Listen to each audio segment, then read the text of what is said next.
आज का हमारा पहला प्रश्न है कि निम्नलिखित कथनों पर विचार करें कि संसद भारत के राजनीतिक मानचित्र में परिवर्तन कर सकती है।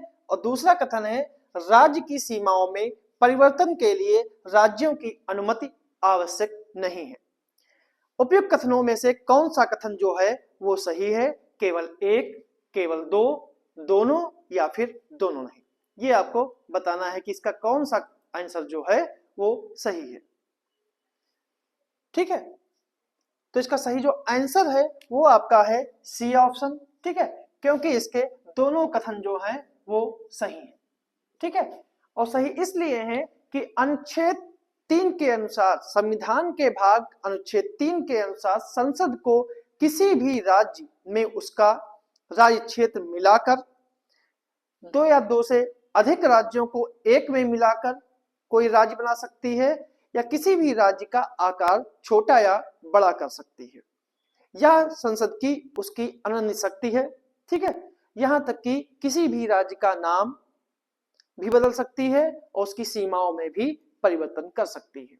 ठीक है, इस प्रकार कह सकते हैं राज्य की क्षेत्रीय अखंडता और उसके अस्तित्व में बने रहने की गारंटी जो है वो संसद के पास है। ठीक है, और राज्यों की सीमाओं, इसलिए पहला कथन सही है, मतलब कि संसद चाहे तो भारत के किसी भी राजनीतिक रूप में परिवर्तन कर सकती है, तो पहला कथन सही है। दूसरा कथन है राज्य की सीमाओं में परिवर्तन के लिए राज्यों की अनुमति आवश्यक नहीं है। राज्य के क्षेत्र, सीमा और नाम में परिवर्तन से संबंधित कोई भी जो अध्यादेश होता है या प्रस्ताव होता है और राष्ट्रपति की पूर्व मंजूरी के बाद ही संसद में पेश किया जाता है। राष्ट्रपति उस अध्यादेश को उस राज्य विधानमंडल को भेजते हैं। ठीक है, उनका मत जानने के लिए। ठीक है, यद्यपि राष्ट्रपति राज्य विधानमंडल के मत को स्वीकार करने के लिए बाध्य नहीं है, भले ही विधानमंडल ने उस प्रस्ताव पर मत जो है वो समय सीमा के भीतर दिया हो। ठीक है, राष्ट्रपति जो है वो राज्य का मत को स्वीकार करने के लिए बाध्य नहीं है, इसलिए इसके दोनों कथन जो हैं वो सही है। अगला प्रश्न है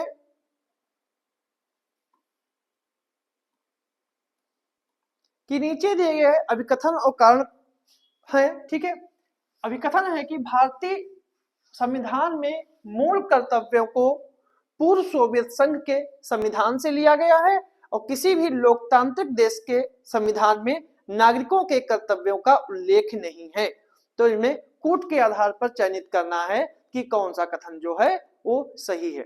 कि ए आर दोनों सत्य हैं, आर ए की सही व्याख्या नहीं करता है, ए आर दोनों सत्य हैं और ए आर ए की सही व्याख्या करता है, या फिर आर ए दोनों सत्य हैं, ये सत्य है किंतु आर असत्य है, या फिर ए असत्य है या फिर आर सत्य है।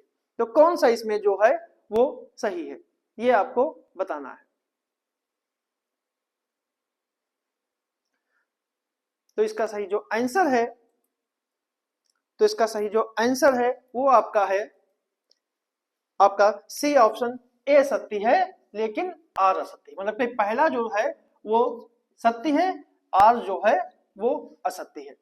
वो ऐसा इसलिए है कि 1976 में 1976 में 42वें संवैधानिक संशोधन के द्वारा 42वें संवैधानिक संशोधन के द्वारा मूल कर्तव्यों को जोड़ा गया। उस समय 10 मूल कर्तव्य थे। 2002 में, ठीक है, 86वां संवैधानिक संशोधन के द्वारा, ठीक है, 11वां मूल कर्तव्य भी जोड़ा गया।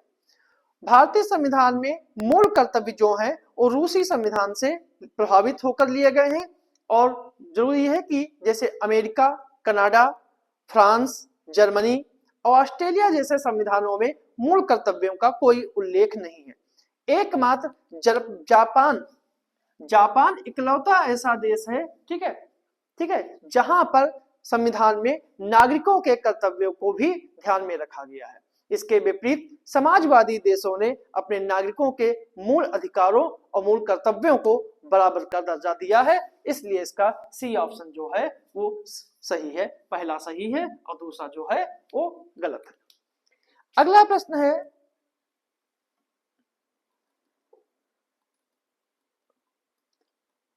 अगला प्रश्न निम्नलिखित पर विचार कीजिए मूल अधिकार, नीति निर्देशक तत्व और मौलिक कर्तव्य, इनमें से किनका स्रोत जो है वो उद्देशिका है। मतलब कि मूल अधिकार, राज्य के नीति निर्देशक तत्व और मौलिक कर्तव्य, इनमें से उद्देशिका जो है वो किसका स्रोत है ये बताना है। कूट क्या आंसर है, केवल एक और दो, एक और तीन, या फिर एक दो तीन। तो कौन सा इसका जो है वो सही है। तो इसका सही जो आंसर है वो आपका है डी ऑप्शन, क्योंकि इसके मूल अधिकार हो या नीति तत्व हो या मौलिक कर्तव्य हो, ये सभी जो है वो संविधान के भाग 4 के नीति निर्देशक तत्व, सॉरी, चाहे भाग 3 हो या भाग 4 हो या संविधान का भाग 4 का हो, ये सभी जो है इनका जो स्रोत है वो है उद्देशिका। उद्देशिका में ही इन सभी का प्रावधान किया गया है। उद्देशिका में ही कहा गया है कि व्यक्ति की गरिमा का आश्वासन दिया गया है, जो मानव अधिकारों को आधारभूत सिद्धांत है जो मूल अधिकारों में मिलता है। नीति निर्देशक तत्व चाहे समाजवादी विचारधारा, जो समाजवादी शब्द है वो परिभाषित करता है। मौलिक कर्तव्य में लोगों के कर्तव्य जो देश के प्रति क्या है वो भी एकता और अखंडता की बात करते हैं। तो ये तीनों जो हैं वो इनका जो स्रोत है वो उद्देशिका ही है। अगला प्रश्न है कि राज्य के नीति निर्देशक सिद्धांत को किसने लक्ष्य और आकांक्षाओं का घोषणा पत्र कहा था? केटी Shah, TT Krishnamachari, KC where या फिर आइवर जेनिक्स। मतलब इन चारों में से किसने राज्य के नीति निर्देशक सिद्धांतों को किसने लक्ष्य एवं आकांक्षाओं का घोषणा पत्र कहा था? ठीक है, किसने कहा था ये आपको बताना है। तो इसका सही जो आंसर है, इसका सही जो आंसर है वो आपका है सी ऑप्शन। ठीक है, केसी वेयर। केसी वेयर ने कहा था कि राज्य के नीति निर्देशक सिद्धांत जो हैं वो लक्ष्य और आकांक्षाओं का एक घोषणा पत्र है। केटी शाह ने इसे कर्मकांडी बताया और इसकी तुलना एक ऐसे चेक से की जो बैंक में है और बैंक अपने संसाधनों पर इसके भुगतान करेगा। एक संविधान विशेषज्ञ नसीरुद्दीन है, उन्होंने कहा यह सिद्धांत 9 वर्ष प्रस्तावों की तरह है जो जनवरी को टूट जाते हैं। टीटी कृष्णाचारी ने इसके बारे में कहा कि यह भावनाओं का एक स्थायी कूड़ाघर है। केसी वेयर जो है इन्होंने केसी वेयर ने ही इसे लक्ष्य एवं आकांक्षाओं का घोषणा पत्र कहा। सर आइवर जेनिक्स ने इसे कर्मकांडी आकांक्षा कहा था। तो इसका सही जो आंसर है वो आपका सी ऑप्शन है। अगला प्रश्न है कि निम्नलिखित में से कौन सा सही सुमेलित नहीं है? अनुच्छेद 39 निःशुल्क विधिक सहायता, अनुच्छेद 43B सरकारी सहकारी समितियों का गठन, अनुच्छेद 44 समान सिविल संहिता, अनुच्छेद 48A वन्य जीवों का संरक्षण। तो कौन सा जो है वो सही सुमेलित नहीं है ये बताना है। तो इसका सही जो आंसर है वो आपका है ए ऑप्शन, अनुच्छेद 39। अनुच्छेद 39 जो है वो निःशुल्क विधिक सहायता नहीं है। अनुच्छेद 39 में है सभी नागरिकों को जीविका के पर्याप्त साधन की प्राप्ति जो है ये बताया है। ठीक है, तो निःशुल्क विधिक सहायता नहीं है। अनुच्छेद 39 में सभी नागरिकों को जीविका के साधन उपलब्ध कराना है, बाकी जो है वो सभी जो है वो सुमेलित है। अगला प्रश्न है निम्नलिखित में से किस वाद में स्पष्ट किया गया था, किस वाद में उच्चतम न्यायालय ने स्पष्ट किया था कि हर विशिष्ट मामले में मूल संरचना के सिद्धांत पर विचार किया जा सकता है? केशवानंद भारतीवाद बनाम केरल राज्य, इंदिरा गांधी बनाम राजनारायण, मिनर्वा मिल्स बनाम भारत संघ और एस.आर. बोम्मई बनाम भारत संघ। तो किस मामले में सर्वोच्च न्यायालय ने यह स्थापित किया कि उच्चतम ने स्थापित किया है कि हर विशिष्ट मामले में मूल संरचना के सिद्धांत पर विचार किया जा सकता है? तो इसका सही जो आंसर है वो आपका है बी ऑप्शन, इंदिरा गांधी बनाम राजनारायण। इंदिरा गांधी बनाम राजनारायण एक ऐतिहासिक मामला था जिसने वर्ष 1975 से लेकर 1977 तक भारत में आपातकाल लागू किया था। कह सकते हैं कि इस वाद के परिणाम स्वरूप ही भारत में आपातकाल लागू हुआ था। इस मामले ने संविधान के कई पहलुओं पर सवाल उठाए, जैसे कि इसका मूल ढांचा, न्यायालयों के अधिकार क्षेत्र, राज्य के 3 अंगों का पृथक्करण जिसमें कार्यपालिका, विधायिका और न्यायपालिका।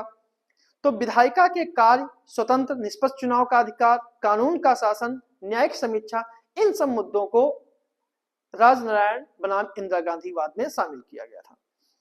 इंदिरा गांधी बनाम राजनारायण विवाद में न्यायमूर्ति चंद्रचूड़ ने कहा था कि हर विशिष्ट मामले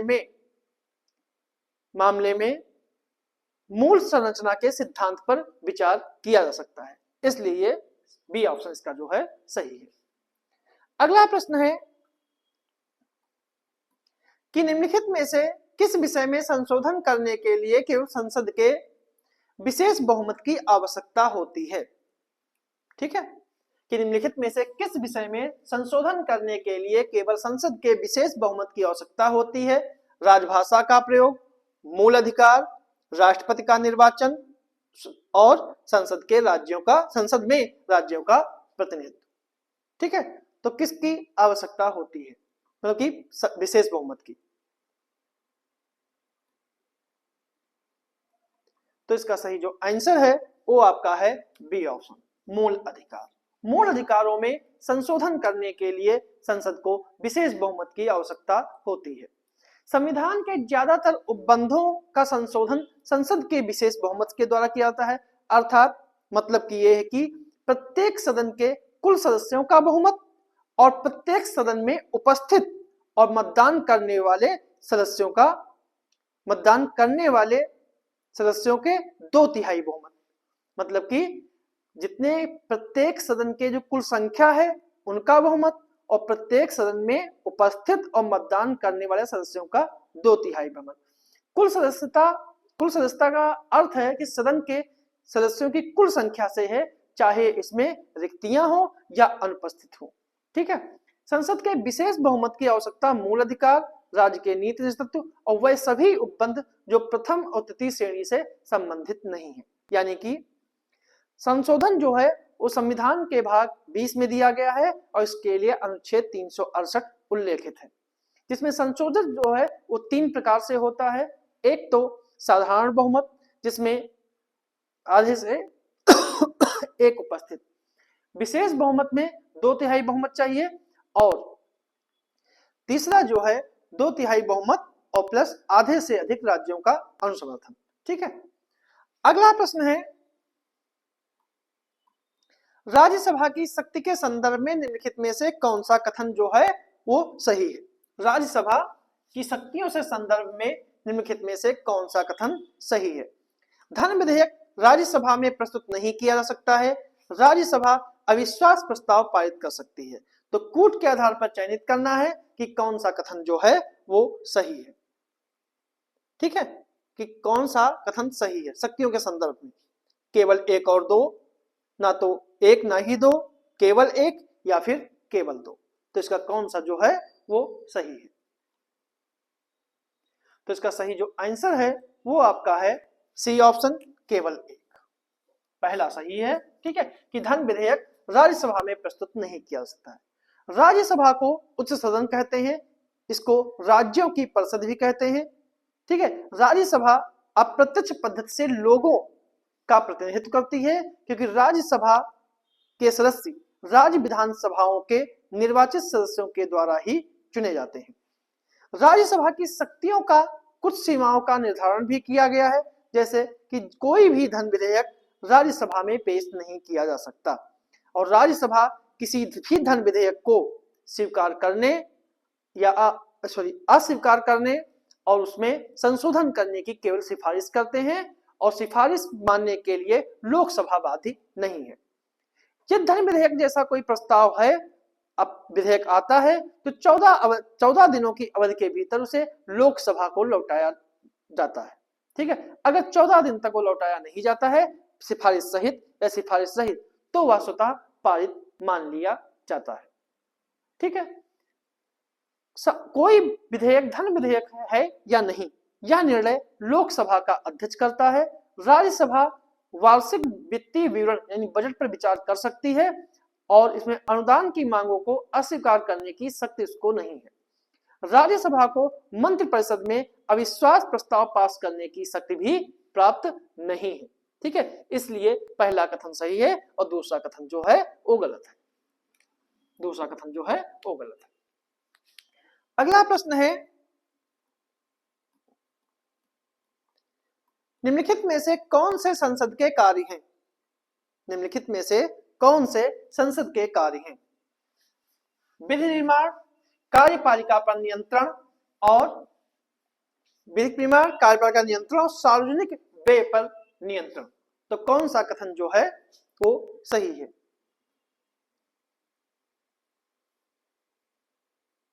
ठीक है, 1 और 2, 2 और 3, 1 और 3 या फिर 1, 2, 3।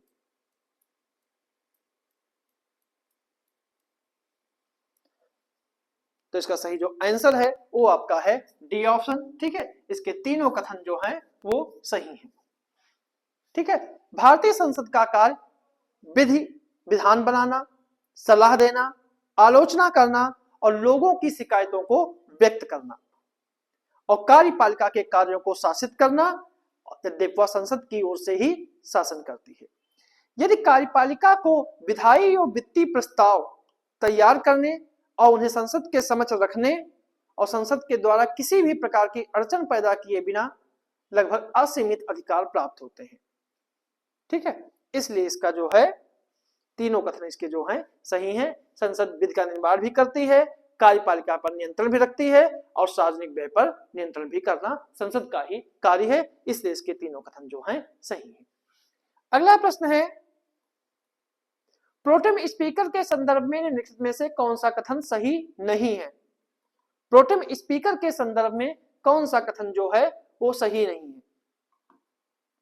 प्रोटेम स्पीकर के संदर्भ में कि प्रोटेम स्पीकर के संदर्भ में कौन सा कथन सही नहीं है? कि प्रोटेम स्पीकर इसकी नियुक्ति राष्ट्रपति के द्वारा की जाती है, यह सामान्यतः मुख्य विपक्षी दल का सदस्य होता है, यह नए लोकसभा के सदस्यों की शपथ ग्रहण कराता है और यह आम चुनाव के बाद गठित लोकसभा के प्रथम बैठक की अध्यक्षता करता है। तो प्रोटेम स्पीकर के संदर्भ में कौन सा कथन जो है वो सही नहीं है, ये बताना है। तो इसका सही जो आंसर है वो आपका है बी ऑप्शन। ठीक है, यह सामान्यतः मुख्य विपक्षी दल का सदस्य होता है, यही कथन जो है वो गलत है। क्योंकि जब आम चुनाव होते हैं, आम चुनाव के बाद जब लोकसभा पहली बार बैठक के लिए बुलाई जाती है तो राष्ट्रपति लोकसभा के किसी सदस्य को अस्थायी अध्यक्ष नियुक्त करते हैं और सामान्यतः जो लोकसभा का वरिष्ठतम सदस्य होता है उसे इस कार्य के लिए चुना जाता है। अस्थायी अध्यक्ष सदन की अध्यक्षता करता है और ताकि नए सदस्य जो हैं वो शपथ ले सके और अपना अध्यक्ष चुन सके, इसलिए इसका जो है बी ऑप्शन सही है। अगला प्रश्न है कि मूल अधिकारों के संदर्भ में कौन सा कथन सही है? मूल अधिकारों के संदर्भ में कौन सा कथन जो है वो सही है? कि यह न्यायालय द्वारा प्रवर्तनीय है, ये सामाजिक एवं आर्थिक लोकतंत्र की स्थापना करते हैं, इन्हें नैतिक एवं राजनीतिक मान्यता प्राप्त है, या फिर उपयुक्त सभी। ठीक है, कौन सा कथन सही है? कि ये न्यायालय द्वारा प्रवर्तनीय होते हैं, ये सामाजिक एवं आर्थिक लोकतंत्र की स्थापित करते हैं, इन्हें नैतिक और राजनीतिक मान्यता प्राप्त है, या फिर डी ऑप्शन उपयुक्त सभी। तो जो इसका सही जो आंसर है है वो आपका है ए ऑप्शन, कि ये न्यायालय के द्वारा प्रवर्तनीय है, मतलब कि ये न्यायालय के मूल अधिकार जो हैं वो न्यायालय के द्वारा लागू कराए जा सकते हैं। मूल अधिकार नकारात्मक है, जैसे कि राज्य को कुछ मामलों पर कार्य करने से रोकते हैं। ये न्यायोचित होते हैं, इनके हनन पर आप न्यायालय के द्वारा इन्हें लागू कराया जा सकता है। इनका उद्देश्य देश में लोकतांत्रिक राजनीतिक व्यवस्था स्थापित करनी है, ना कि सामाजिक आर्थिक लोकतंत्र। ठीक है, ये कानूनी रूप से मान्य है, ये व्यक्तिगत कल्याण को प्रोत्साहन देते हैं। ठीक है, इनको लागू कराने के लिए कानून की आवश्यकता नहीं है, ये स्वतः लागू हो जाते हैं। न्यायालय इस बात के लिए बाध्य है कि किसी भी मूल अधिकार के हनन की विधि को वह गैर संवैधानिक या अवैध घोषित करे, जबकि नीति निर्देशक तत्वों को सामाजिक और आर्थिक लोकतंत्र स्थापित करने की बात कही जाती है, इसलिए इसका ए ऑप्शन जो है वो सही है। अगला प्रश्न है कि निम्नलिखित में से अनुच्छेद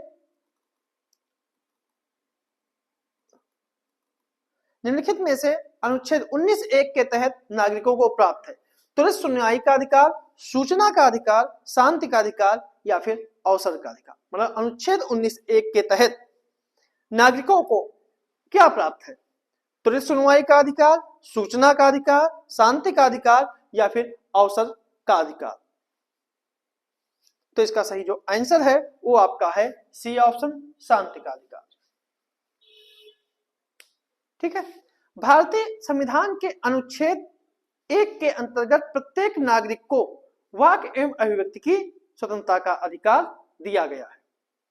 यह प्रत्येक नागरिक को अभिव्यक्ति दर्शाने, मत देने, विश्वास, अभियोग लगाने, लिखित और छिपे मामलों पर स्वतंत्रता देता है। उच्चतम न्यायालय के ने वाक एवं अभिव्यक्ति की स्वतंत्रता के अंतर्गत ही शांति के अधिकार को भी इसे 19(1) के तहत ही इसे माना है। अनुच्छेद 21 जो है वो प्राण एवं दैहिक स्वतंत्रता से संबंधित है, जिसमें त्वरित सुनवाई, ठीक है, सूचना का अधिकार, ठीक है, और अवसर का अधिकार शामिल किया गया है अनुच्छेद 21 के अंतर्गत। और जो शांति का अधिकार है यह अनुच्छेद 19(1) के तहत इसको शामिल किया गया है। अगला प्रश्न है कि निम्नलिखित में से कौन सा राज्य उनके गठन के कालक्रम के अनुसार सही है? नागालैंड, हरियाणा, सिक्किम। तो कौन सा जो है वो क्रम सही लगेगा इसका? तो इसका कौन सा आंसर जो है वो सही है? तो इसका सही जो आंसर है कि नागालैंड का गठन जो है 1963 में हुआ था। हरियाणा का गठन जो है वो 1966 में हुआ था। हरियाणा का गठन जो है 1966 में हुआ था और सिक्किम का गठन जो है वो 1975 में हुआ था 36वें संवैधानिक संशोधन के जरिए। तो इसके लिए इसका पहला नंबर 1 पे नागालैंड, 2 पे हरियाणा और नंबर 3 पे सिक्किम, इसलिए पहला ऑप्शन इसका जो है वो सही है। अगला प्रश्न है भारतीय मूल के व्यक्तियों यानी पीआईओ के संदर्भ में निम्नलिखित कथनों में कौन सा कथन सही नहीं है? ठीक है, कौन सा कथन सही नहीं है? कि इनके पास विदेशी नागरिकता होती है, ठीक है, इनके पूर्वज भारतीय थे, इनके पास भारतीय पासपोर्ट होता है और इन्हें भारत में आने के लिए वीजा की आवश्यकता नहीं होती। मतलब कि भारतीय मूल के जो व्यक्ति हैं उनके संदर्भ में निम्नलिखित कथनों में कौन सा कथन सही नहीं है? तो इसका चुनना है कि कौन सा सही नहीं है। तो सही आंसर जो इसका है वो आपका है सी ऑप्शन, इनके पास भारतीय पासपोर्ट होता है। यही कथन जो है वो सही नहीं है, बाकी जो है वो सही है। भारतीय मूल का व्यक्ति कहते किसे हैं, यानी पीआईओ कहते किसे हैं? कि एक व्यक्ति जो स्वयं अथवा उसका कोई पूर्वज भारतीय नागरिक है और वर्तमान में अन्य देश की नागरिकता धारण करता है, उसके पास विदेशी पासपोर्ट है, ठीक है, और उसे भारत आने के लिए वीजा की आवश्यकता होती है। पीआईओ और एनआरआई दोनों अलग हैं। एनआरआई जो होते हैं यानी अनिवासी भारतीय कहते हैं, वो भारतीय नागरिक जो भारत के बाहर निवास करते हैं लेकिन उनके पास भारतीय पासपोर्ट होता है। जिनके पास भारतीय पासपोर्ट है वो एनआरआई कहलाते हैं और जिनके पास भारतीय पासपोर्ट नहीं होता है, ठीक है, वो पीआईओ कहलाते हैं। अगला प्रश्न है कि फजल अली आयोग के संदर्भ में विचार करें। फजल अली आयोग के संदर्भ में विचार करें कि इनका गठन वर्ष 1953 में राज्यों के पुनर्गठन पर सलाह देने के लिए किया गया था। इसने एक राज्य एक भाषा के सिद्धांत को अस्वीकार किया। तो कौन सा कथन सही है? केवल एक, केवल दो, दोनों या फिर दोनों नहीं? ठीक है, तो इसका सही जो आंसर है वो आपका है सी ऑप्शन, इसके दोनों कथन जो हैं वो सही हैं। ठीक है, फजल अली आयोग जो है कि आंध्र प्रदेश के निर्माण से अन्य क्षेत्रों के लोगों को भी लोगों ने भाषा के आधार पर राज्यों के निर्माण करने की मांग उठाई। इसी कारण भारत सरकार ने दिसंबर 1953 में 3 सदस्यीय आयोग बनाया जिसे राज्य पुनर्गठन आयोग कहते हैं।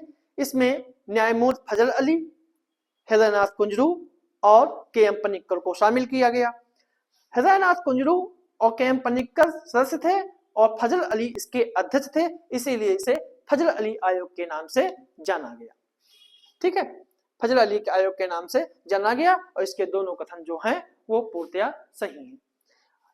राज्य पुनर्गठन के आधार पर ही भारत में 14 राज्य और 6 केंद्र शासित प्रदेशों की बात हुई, गठन किया गया था 1956 में। अगला प्रश्न है, निम्नलिखित में से कौन सा निर्देशक तत्व गांधीवादी सिद्धांतों से प्रेरित है? गरीबों को निःशुल्क विधिक सहायता, लोक स्वास्थ्य में सुधार, सहकारी समितियों का गठन और पर्यावरण का संरक्षण। तो कौन सा जो है वो शामिल है?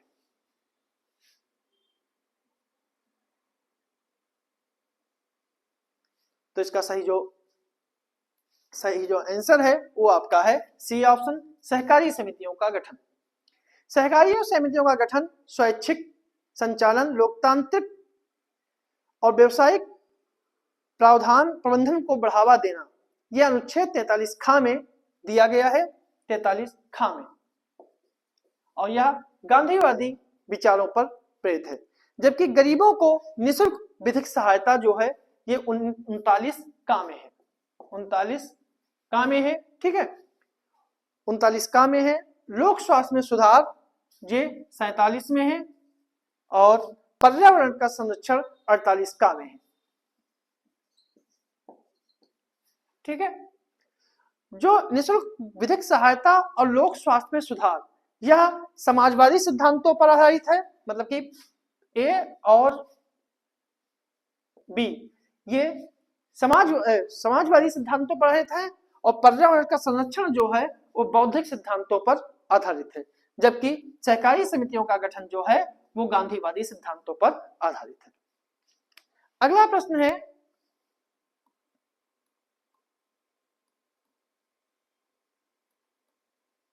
कि निम्नलिखित में से कौन से निर्वाचन आयोग के कार्य हैं? राजनीतिक दलों को मान्यता देना, निर्वाचन की तिथि का निर्धारण करना,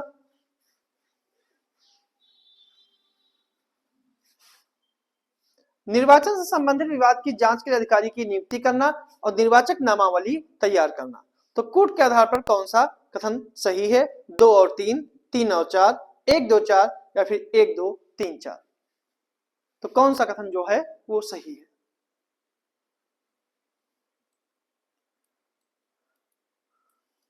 तो इसका सही जो आंसर है वो आपका है डी ऑप्शन। ठीक है, इसके चारों कथन जो हैं वो पूर्णतया सही है। ठीक है, कि चारों कार्य जो हैं वो निर्वाचन आयोग के हैं। निर्वाचन आयोग का उल्लेख जो है वो संविधान के भाग 15 में अनुच्छेद 324 से लेकर अनुच्छेद 329 तक इनके बारे में बात की गई है। तो ये थे हमारे आज के कुछ प्रश्न।